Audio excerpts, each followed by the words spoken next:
জরাজীর্ণ ভাঙা ঘরে মানবেতর জীবনযাপন করছে প্রতিবন্ধী ফজলু ও তার পরিবার। একটি ঘরে রাখুন। জয়পুরহাট জেলা প্রতিনিধি মফিজুল ইসলামের পাঠানো তথ্যচিত্রে দেখুন বিস্তারিত।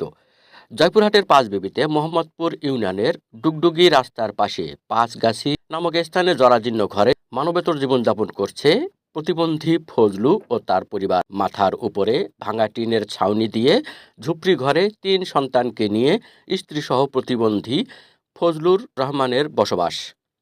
মাথা গোজার শেষ ঠিকানাটিও জরাজীর্ণ, ভাঙাচুরা ও ঝুপড়ি ঘরে চরম দুর্ভোগে দিন কাটাতে হচ্ছে তার। মোহাম্মদপুর ইউনিয়নের ১ নং ওয়ার্ডের ফজলুর পরিবারটি সামান্য বৃষ্টিতে ভাঙা চাল দিয়ে পানি পরে ভিজতে হয় সকলকে। রাস্তার পাশে ভাঙা ঘরের ভিতরে ঢুকতে হলে হামাগুড়ি দিয়ে ঢোকা ছাড়া কোনো উপায় নেই।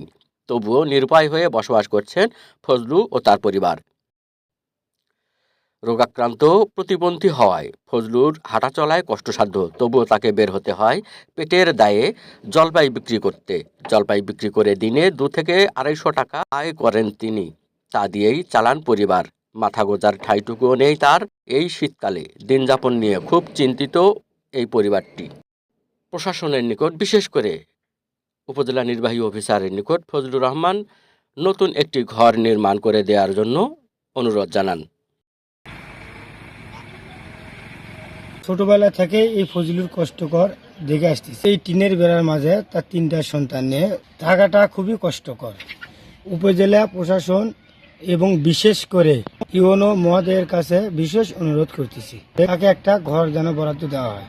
ফজলুর রহমান আমাদের এই ইউনিয়নেরই বাসিন্দা।